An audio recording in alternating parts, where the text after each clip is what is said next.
Roger Moore, Gerald Harper, the Duke of Kent, the 10 best-dressed men. Ah, they've missed you out again, George. Hey, they what? Just don't go into the garden, George. You might frighten the crows. What subtle point are you trying to make, Mildred? Well, at least you might try and put your socks on. I had my socks on. You told me to take them off. That was last night. In bed. George, if you go to the Labour Exchange dressed like that, you'll never get a job. No. Oh. Now, you are just not trying. How can anyone fail an interview for a lollipop man? Yeah, well, I didn't want an outdoor job, Mildred. Now, if they had indoor lollipop men, well, I just might... Where's my bacon? Bacon costs money, George. Cash. It causes talk if you try and buy a packet of Streaky with an access card. I see. But you can afford new net curtains just to impress the neighbours. You can't eat net curtains, Mildred. If you don't get a job, we may have to. Yeah, well, I blame this posh house. You spent all our money on it, and now you're frightened to be ashamed of us. George, you might like work. Try it. I have. Not since the gas mantle factory broke down, you haven't. Now, George, they've warned you. They've warned you at the Social Security. They're going to cut off your supplementary benefit. I don't care what they cut off. Neither do I, not anymore. Ah, leave it, Mildred. You haven't turned me egg over.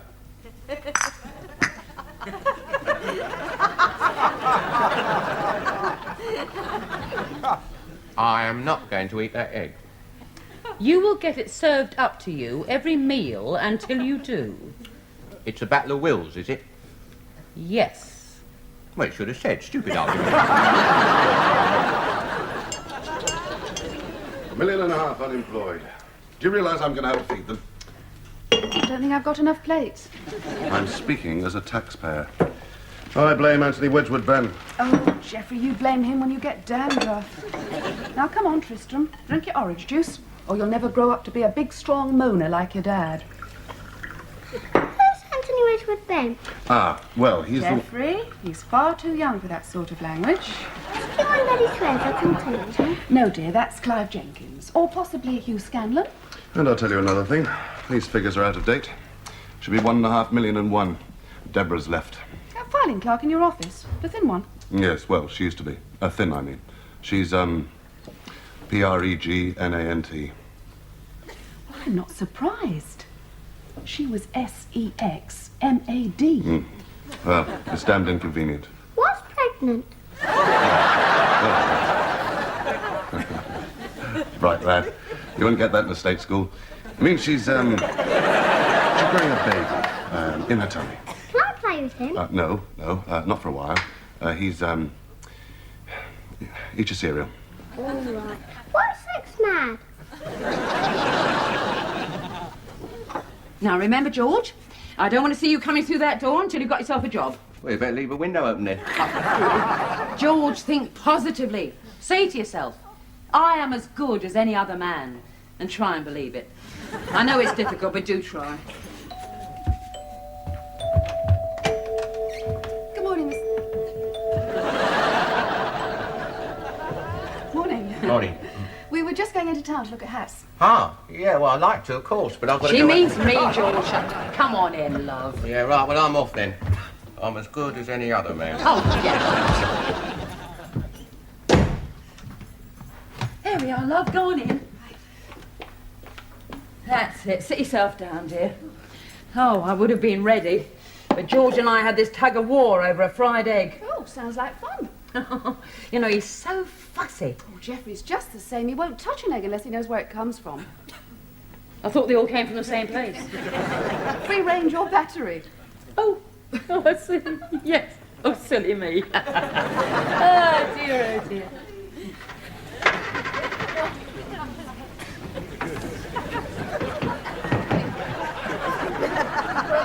Shall I ask my teacher what it means? What?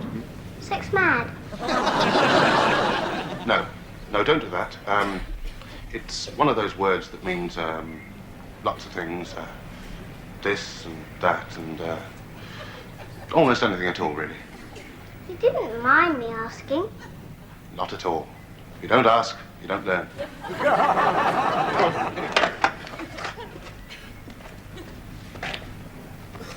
Hey, excuse me. Any chance to give me a tow up the what's name? Up the garage. My car won't start. Well, you can give me a push if you like. Oh, I'd love to. Oh, that's all right. You can give me a lift up the high road. Thank you. Oh, morning, son. There's not a lot of leg room in these, is there? Still.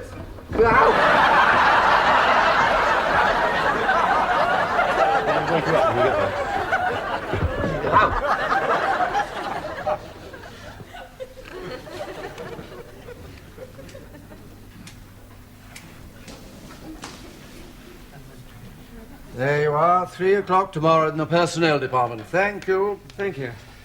Next, now, yes, Mr. Roper. Oh, no. That's a G. Roper. Oh, yes. I do apologize.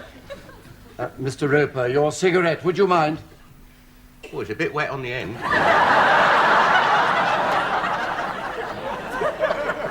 Thank you. No smoking. Now, I have your file forwarded on from your previous employment office. Radcliffe, Robinson, Roper. I'm as good as any other man. Yes. Now, what sort of employment was it you were looking for the last 7 years? Well, I'm very fond of animals, mainly budgies. I've always been attracted to show business. Not a lot of call for singing vets. I see you're down here as a gas mantle packer. Now, qualifications. When did you leave school exactly? Can you remember? Yeah, well, it would have been about 4:30, I suppose. You mean the year? Yeah, 1940 something or other. I assume you have no O or A levels. Oh, well, they didn't have education when I was at school. Well, what with the war and that, see? I see. Well, there's a vacancy here for a builder's labourer. I don't suppose you were in the war, were you, being a civil servant? I was in the war, actually. Or there's a night watchman. What'd you do? Some sort of pen pusher job, was it? No. Oh, yeah? What then? I was dropped behind the enemy lines in 1941.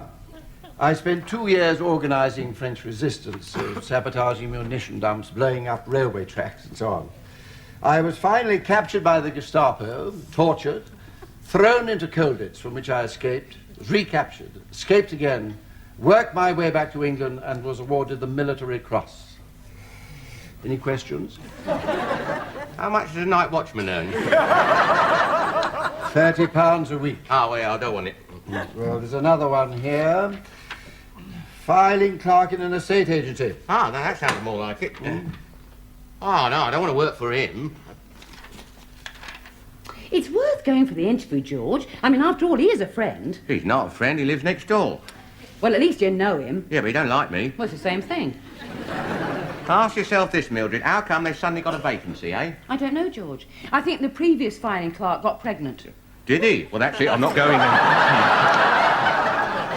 George, it was a she. It's just that they're not allowed to discriminate these days. They forget about sex.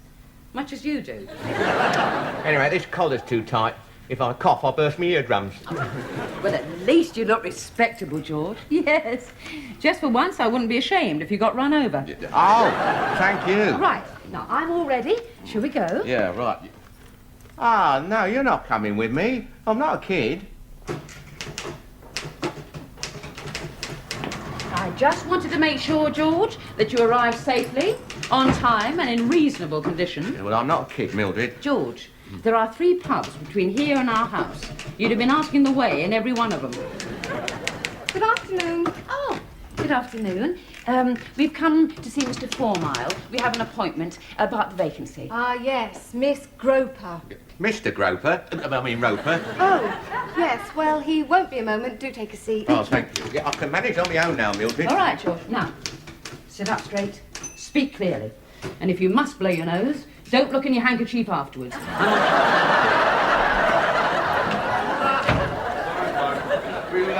We'll forward the details of the property of him. Keep in touch. Ah, Mrs. Roper. Yeah. Afternoon. Oh, afternoon. Afternoon. Well, this is a pleasant surprise. And won't you come in? Oh, but actually, it's George. Yes, it's a bit more private in here. All right. Oh, do sit down. I wasn't intending to stay, you see. Oh, it's no, just no, a... sit down while you're here. Oh. No. What can I... You're thinking of moving? No. Oh, well. Just a second. Jane, about that woman about the job, when she comes, ask her to wait, will you? But she's in there. He's in there. It's Mr. Roper. Fine, Jane, thank you. The Labour Exchange gave me this for you. Ah, yes,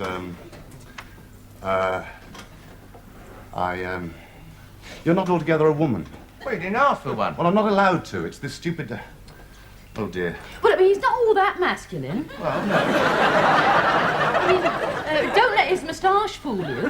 Right, that's it, I'm off. Sit down, George. Now, he's willing, and he's clean, and he does a very good job at packing gas mantles. Though I don't suppose that would enter into it very much. No, it wouldn't. You're wasting your time, Mildred. He doesn't want me. No, that's not that. Well, it is that. Look, I'm perfectly willing to consider you. Oh, good. No, I've considered him. No, sorry. Let me see if I've got this straight. You're turning me down for this job, right? Final? You will not reconsider it? Yes, that's right. Oh, thanks very much. I'll just go back to the Labour Exchange. George! I am sorry, Mrs. Roper, but I did want a woman, and one with experience. It's a very complicated filing system. Oh, it's a colour-coded cross-index system. Yes, that's right. Oh, I used to use it before I gave up working. Did you really? Yes.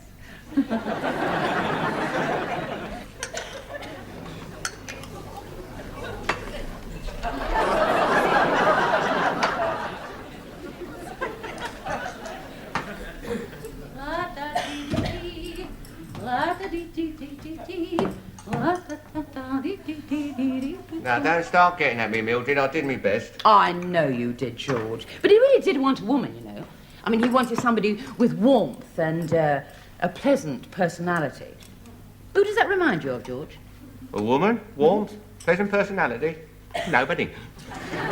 Me, George. He offered me the job. He did what?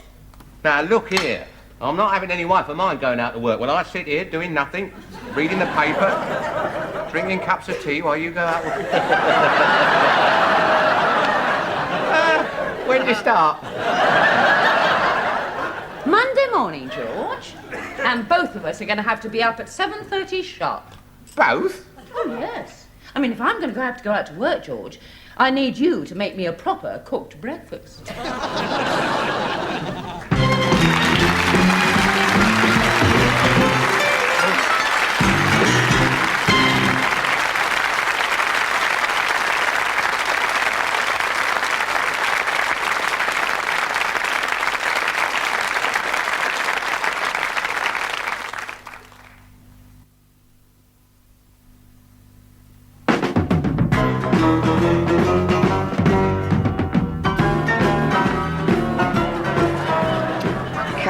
Come on. This is a non-stick pan, you stupid slice of bacon. Oh, God. Oh, dear. Morning, George. Oh, my. This piece of bacon spat right in my eye. I'm not surprised the way you're treating it. Oh, I think I'll just have toast. I thought you wanted to cook breakfast. I'm still digesting yesterday's. What's wrong with it? I've seen tastier-looking speedway tracks. Now, come along. Hurry up, George. I'm going to be late for work. Well, hang on. I've only got one pair of hands. Did you want tea or coffee? Well, I prefer coffee, but since your tea tastes more like coffee than your coffee does, I'll have tea. Yeah, right. Well, tea it is, then. There we are. Anything interesting in the papers this morning? Oh, nothing to worry your pretty little head about. Now, don't you start that. Oh, my God.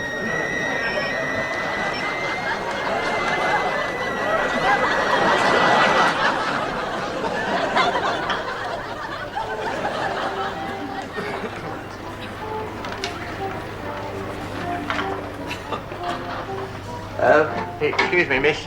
That looks a nice piece. Whereabouts on the cow does that come from? Well, it's wrong. It comes from here. Yeah, right. Well, what about that bit? Well, sort of here. Oh, and that piece? Well, more or less Hey, do you want to go for the jackpot?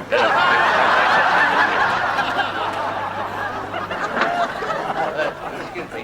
Have you got one of them that a million housewives every day pick up a tin of them and say something or other? Pardon? What I mean, how's it go?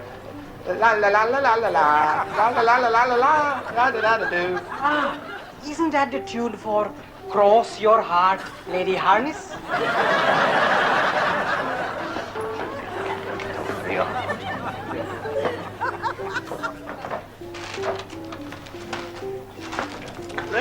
Steady on, I was here first. Hello, enjoying your shopping? Oh, yeah, I've got something for you.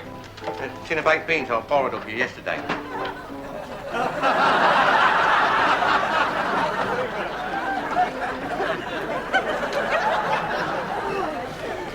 Come on in, Mr. Roper. I'll put the kettle on. We'll have a nice cuppa. Oh, dear, my feet. Oh, I know, it's the shopping. Here, isn't that greengrocer a terrible flirt? Well, he never said anything to me. Well, perhaps he prefers blondes. Here, take your shoes off. Oh, no, that's one pleasure I'm saving till later. Yeah, I'm saving that up. Oh, dear. Oh, dear, I don't know. The price of apples these days. I know, well, they don't grow on trees. Oh, there you are. You see, I'm out of touch. You know, my mother, God rest her, in the old days, she'd go out with half a crown, she'd come back with twice this amount of groceries. Mind you, she did a lot of shoplifting. Prices are terrible now. Oh, shocking. I mean, I don't know how she expects me to manage with what she gives me. It's scrimp and saving, never any thanks. Mind you, I can always get a little extra out of Geoffrey if I blow in his ear. You should try it.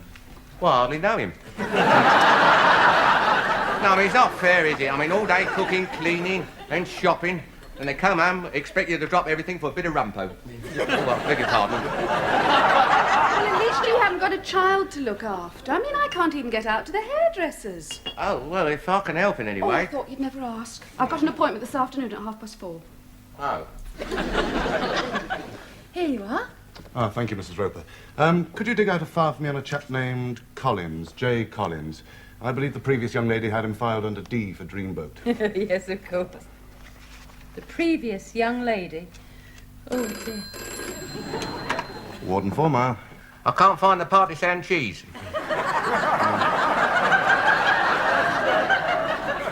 Well, who is this? It's me. Is Mildred there? It's for you. It's someone called me who can't find the partisan cheese.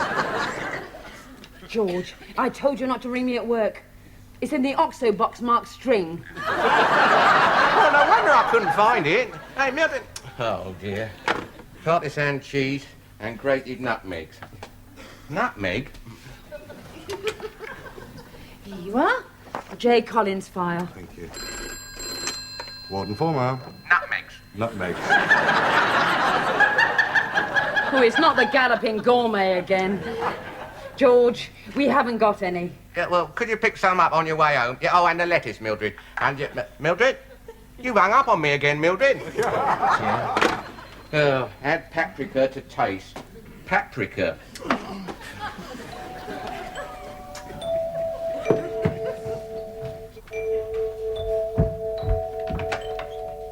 Here he is, Mr. Roper. He won't be any trouble. He's got his homework to do. Well, you better come in then, son. Now, you be a good boy, Tristram. I'll only be an hour. Right, yeah, bye. I kissed a girl at school today. Did you? I didn't want to, but she made me. Yeah, I know how you feel, son. Go through there, shall we?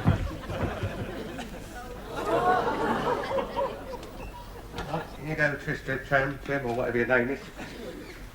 Look, you sit down there, see, and look, you get on with your work, because I've got to do some cooking. Are you playing mummies? Yeah, I suppose so. Will you got a baby in your tummy? You know what? Oh, laugh me, I don't know.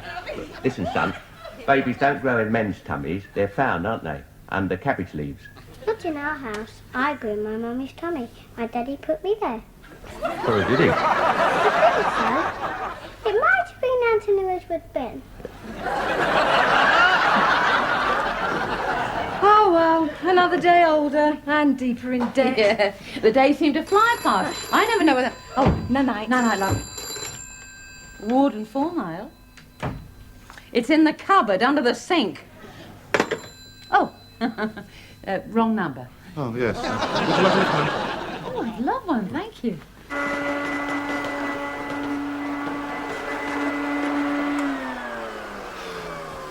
Oh, dear. Oh, me feet. Oh, lovely. Oh. Oh, heaven. Oh. Oh, I see. This is what you do all day long, is it? I've just this minute sat down. I'm sure. Well, George, aren't you going to ask me what sort of day I've had? I don't care what sort of day you've had. I've been stuck in this house, Mildred. I haven't seen a soul all day except for a little half-mile next door. And all afternoon I've been slaving over a hot stove, cooking you nice meals. Oh, good. What is for dinner? Beans on toast. Well, what was all this paprika and nutmeg nonsense? Yeah, well, I made a mistake. Well, I thought it was gravy browning. Well, they shouldn't put shoe polish in bottles that look like gravy browning. Well, it's all right for you. I had to taste the stuff. The inside of my mouth feels like a pair of brogues. Fed up, Mildred. Oh, there, now, George. Don't upset yourself, love. The window cleaner winked at me yesterday. Yeah. Oh, leave me alone. Oh, look, come on, George. I tell you what. I'll take you out for a nice meal. How's that? Well... Yes, come on. Nice bottle of wine. And then tomorrow... Yeah? You can start taking domestic science classes. Oh, no. Oh, not sardine sandwiches again. I am sick to death of sardines. Why don't you get him to make you something else? I made them myself, love. Oh. Well, it's all he had in. Right, well, I'm off to lunch, ladies. Back about 2. If anyone wants me, you know where I am. Oh, morning. Ah, morning. I'd like a word with my wife, if I may. The nutmegs are next to the Please be paprika. quiet, Mildred. Now, look here, George. I said quiet. My wife has given you a week's notice as from now. Oh, she is? I am not. Oh, yes, you are. Because I went out this morning and got myself a job, and I start immediately. Oh, George. Have a sardine sandwich.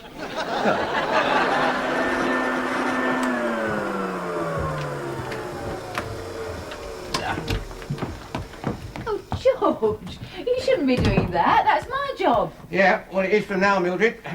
I'm hanging up my apron. Oh. Now, come on, George, sit down. Now, tell me all about your new job. Well, it's a position in a shoe factory. Yeah? Yeah, it's a very important position. There were 2 of us after the job, but I was considered the most suitable, mainly because I had both legs. Yes, I see. Well, George, I've got a little surprise for my breadwinner. Oh, well, champagne. Well, nearly, yes. And I thought that I'd buy something for myself, you know, because I thought we need to celebrate. Yeah? So I thought that we would have an early night. Yeah. Yeah, I'd like to, of course, but... George, I won't take no for an answer. Yeah, well, you're going to have to take note, Mildred, because when I said I start work immediately, I meant immediately. But it's 6 o'clock in the evening. I know. I'm a night watchman. Good night, Mildred. By the way, when I come home this morning, I expect a proper cooked breakfast. Get out, will you? Oh.